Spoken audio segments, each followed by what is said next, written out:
আসসালামু আলাইকুম বন্ধুরা, আমি এসে গেছি বাঙালি রান্নাঘরে। আমি আজকে আপনাদের একটা নতুন রেসিপি করে দেখাবো। এটা হচ্ছে গরুর মাংসের রেসিপি। দেখতেই পাচ্ছেন, এটা আমার ফ্রিজে রাখা ছিল, বরফ ফেটে গেছে, তাই আমি এটা বরফটা গলতে রেখে দিয়েছি বের করে। তা আপনারা গরুর মাংসের কষা খেয়েছেন, কিমা খেয়েছেন, আচ্ছা গরুর মাংস দিয়ে আলু দিয়ে খেয়েছেন। আমি আজকের একটা সবজি দিয়ে বানিয়ে দেখাবো। যে সবজিটা হচ্ছে এটা এটা দেখে নিশ্চয়ই আপনারা চিনতে পারছেন এটা সবজি। এটা হচ্ছে বাঁধাকপি।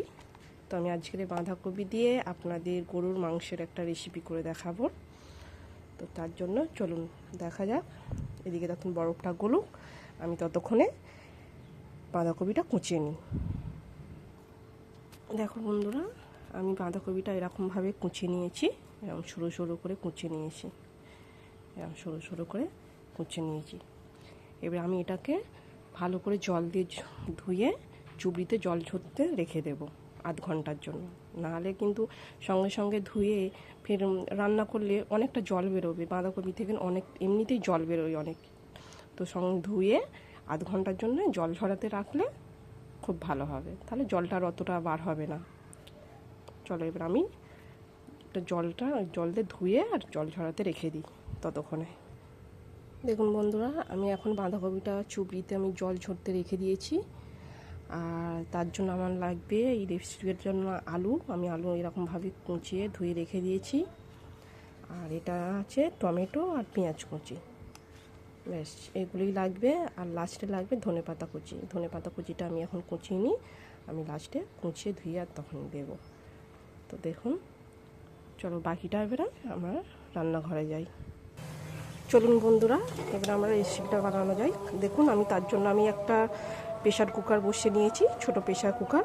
তো আমি এই প্রেশার কুকারেই রান্না করব। গরুর মাংসটাকে আগে ভালো করে কষে নেব। তার জন্য সবার প্রথমে আমি তেল দেব। দেখুন বন্ধুরা, সবার প্রথমে আমি তেল দিয়ে নিচ্ছি প্রেশার কুকারে। গরুর মাংস রান্না করতে গেলে একটু তেল মশলা একটু পরিমাণ মতো বেশি লাগে, আমি এতটা পরিমাণে দিয়েছি। দেখুন, আপনারা দেখতেই পাচ্ছেন এতটা পরিমাণে দিয়েছি। এবার আমি এতে পেঁয়াজ কুচি দিয়ে দেব।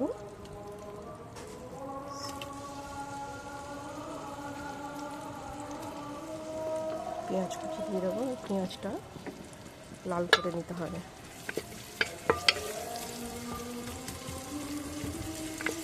লাল করে নেব বন্ধুরা। দেখুন, গরুর মাংস খুব তাড়াতাড়ি রান্না করতে গেলে কিন্তু আপনি প্রেশার কুকারে রান্না করে দেখবেন, খুব তাড়াতাড়ি রান্না হয়ে যাবে। গরুর মাংস হাঁড়িতে বা কড়াইয়ে রান্না করতে অনেকটা সময় লাগে। আপনি প্রেশার কুকারে করলেন 10-12টা সিটি দেবেন, দেখবে আপনার গরুর মাংসটা অনেকটা সিদ্ধ হয়ে যায়, তাড়াতাড়ি সিদ্ধ হয়ে যাবে। আপনার গ্যাসও বাঁচবে, সময়ও বাঁচবে। কেন আপনি খালি হাঁড়িতে বা কড়াইয়ে করে অনেকটা সময় যাবে, অনেকটা গ্যাস খরচা হবে। তার থেকে ভালো আপনি প্রেশার কুকারে করে নেবেন, দেখবেন অনেকটা সময়ও বাঁচবে, আপনার অনেক গ্যাসও বাঁচবে। দেখো বন্ধুরা, পেঁয়াজের কালারটা কিন্তু চেঞ্জ হয়ে গেছে অনেকটা আগের থেকে, আপনারা দেখতেই পাচ্ছেন। এবার আমি এতে আদা রসুন পেস্ট করা আছে, আমি ওটা দিয়ে দেব। দেখো বোন, কতটা দিচ্ছি আমি, এতটা পরিমাণে আদা রসুনের পেস্ট দিয়ে দিলাম।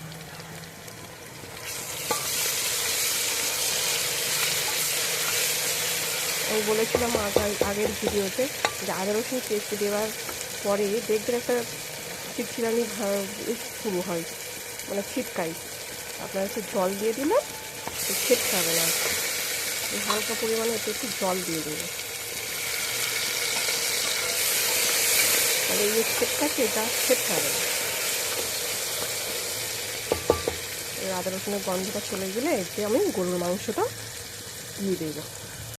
দেখো বন্ধুরা, আদা রসুনের গন্ধটা কিন্তু চলে গেছে। এবার আমি এতে গরুর মাংসটা তুলে দেব।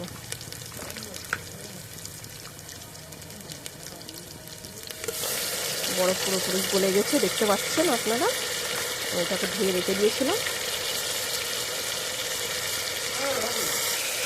এবারে এটাকে ভালো করে আমি কষে নেব। এই গরুর মাংসটাকে ভালো করে মশলা দিয়ে কষে নিতে হবে।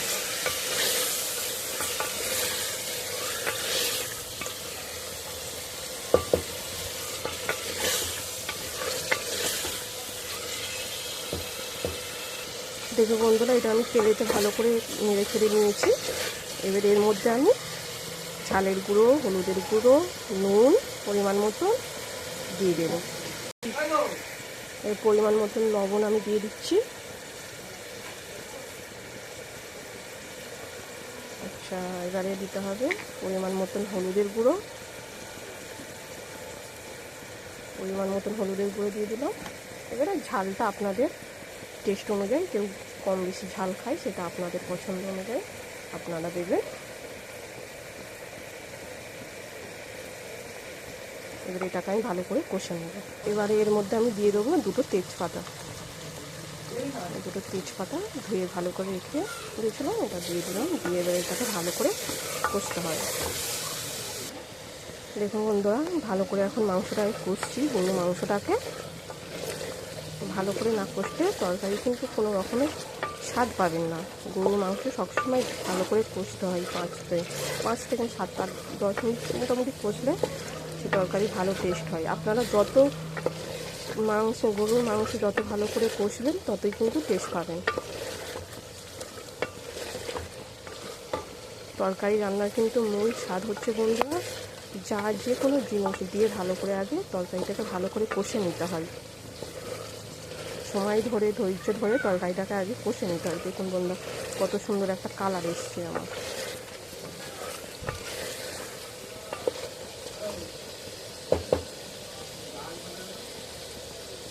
নিচে জলটা শুকিয়ে গেলে হালকা করে একটু জল দিয়ে দেবেন, দিয়ে আবার একটু কষবেন।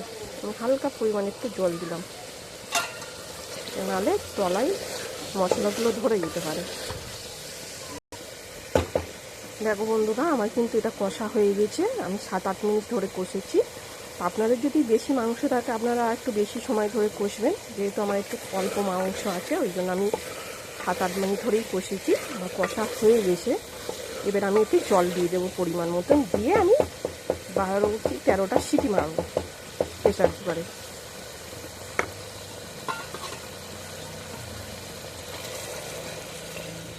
দেখো বন্ধুরা, আমি এতটা পরিমাণে জল দিয়েছি। আমি এবারে 10টা কি 11টা সিটি মারবো। দেখো বন্ধুরা, আমি বসিয়ে দিয়েছি প্রেসার কুকারে, ঢাকনা দিয়ে দিয়েছি। এবার সিটি হতে থাক ততক্ষণে। দেখুন এই অবধি কিন্তু আমার 6টা সিটি হয়ে গিয়েছে। চলো বন্ধুরা, এবারে খুলে দেখা যাক গরুর মাংসটা কীরকম হয়েছে। দেখুন বন্ধুরা, দেখা যাক গরুর মাংসটা কীরকম হয়েছে। দেখুন একদম জল শুকিয়ে গেছে, এরকমই দরকার আমাদের। দেখতেই পাচ্ছেন একদম পুরো কষাকষি মতন হয়েছে। এবার এটাকে ভালো করে নেড়ে চেড়ে এর আমি বাঁধাকপিটাকে দিয়ে ভালো করে কষবো। দেখুন বন্ধুরা, আমি কিন্তু বাঁধাকপিগুলো সব দিয়ে দিয়েছি, পুরো ভর্তি হয়ে গেছে। কিন্তু এত ভর্তি থাকবে না, এটা আস্তে আস্তে খালি হয়ে যাবে, অনেকটা কমে যাবে। ততক্ষণ আমি একটু চাপা দিয়ে রেখে দিই। চলো এবার আমরা আস্তে আস্তে এটাকে নাড়তে থাকি।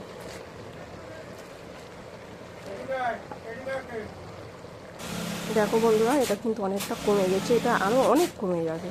এটা যখন আস্তে আস্তে ভাবতে থাকবে, এগুলো যখন আস্তে আস্তে এগুলো কিন্তু কমে যাবে। বাঁধাকপি যত নাড়তে থাকবে তত কিন্তু আস্তে আস্তে অনেক কমে যাবে। দেখো বন্ধুরা, অনেকটা কিন্তু কমে গিয়েছে। এরকম নাড়তেই থাকবে, কিন্তু বাঁধাকপিতে একদম জল দেবে না, এর থেকে অনেক জল বেরোবে। আপনারা দেখতে পাচ্ছেন কতটা কিন্তু জল বার হয়েছে। দেখতেই পাচ্ছেন বন্ধুরা, এতে কিন্তু বাঁধাকপিটা অনেকটা নিচে নেমে গেছে। এবার আমি এর মধ্যে আলু দিয়ে দেবো, যে আলুগুলো কুচিয়ে রেখেছিলাম ধুয়ে রেখে দেবো। দেখুন বন্ধুরা, এই আলুগুলো কিন্তু আপনাদের পরিমাণ মতন, কেউ আলু বেশি খেতে পছন্দ করে, কেউ কম খেতে পছন্দ করে। তো যেহেতু আমরা একটু বেশি খেতে পছন্দ করি, তাই আমি এতটা পরিমাণে আলু দিয়েছি। আপনাদের পছন্দ মতন আপনারা যে যেরকম আলু খাই সেরকম দেবেন। আমি এর মধ্যে এবার আলুগুলো দিয়ে দেবো। দেখো বন্ধুরা, আমি কিন্তু এর মধ্যে আলু দিয়ে ভালো করে এবার কষবো তাকে। দেখো বন্ধু, আমি কিন্তু এখনও পর্যন্ত কোনো জল দিইনি। ক্যামেরাটা একটু ডিস্টার্ব করছে এই ভাবের জন্য। আমি কিন্তু এখনও পর্যন্ত কোনো জল দিইনি। আপনারা ভুল করে কিন্তু বাঁধাকপিতে জল দেবেন না, জল দিয়ে কষবেন না। এর যা জল বেরোবে আপনার তাতেই আপনার হাফ রান্না হয়ে যাবে। দেখুন কতটা জল বের হয়েছে। এবারে এর মধ্যে আমি কিন্তু টমেটো কুচি দিয়ে দেবো। এর মধ্যে আমি দুটো বড় বড় সাইজে টমেটো নিয়েছি। বাঁধাকপিতে কিন্তু একটু টমেটোটা বেশি দিলে বেশি ভালো লাগে।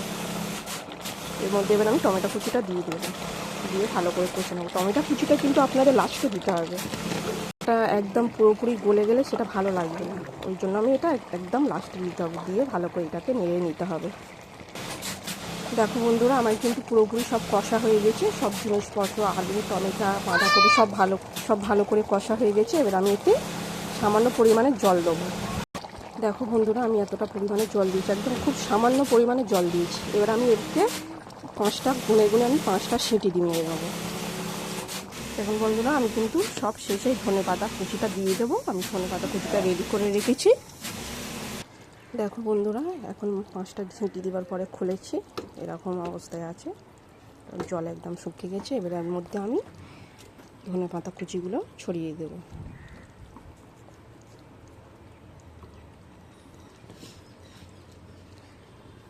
ধনেপাতা কুচিগুলো ছড়িয়ে দিয়ে এবার আমি এটাকে ভালো করে ফুটিয়ে নেব। দেখো বন্ধুরা, এরকম করে ফুটিয়ে নিয়েছি। আপনাদের নিয়ে দেখাই, দেখুন কিন্তু নিচে কিন্তু খুব বেশি জল নেই, আর এতে কিন্তু বেশি জলও ভালো লাগবে না, একদম শুকনো শুকনো মতন করতে হবে। তো আমার নিচে একটু জল আছে, তো আমি জলটাকে একটু মারিয়ে নেব। দেখুন বন্ধুরা, আমার কিন্তু এখন রান্না পুরো কমপ্লিট, আপনারা দেখতেই পাচ্ছেন একদম জল কমে গেছে, একদম শুকনো শুকনো হয়ে গেছে। দেখুন একদম আমার রান্না রেডি, আপনাদের দেখাই, চলুন। দেখুন বন্ধুরা, আমার কিন্তু রান্না এদিকে কমপ্লিট হয়ে গেছে। আমি একটা এদিকে প্লেটে বেরিয়ে নিয়েছি আপনাদের দেখাবার জন্য। তরকারি যে এদিকটা যে হালকা যে ঝোলটা রয়েছে দেখতে পাচ্ছেন, কালারটা কত সুন্দর এসছে।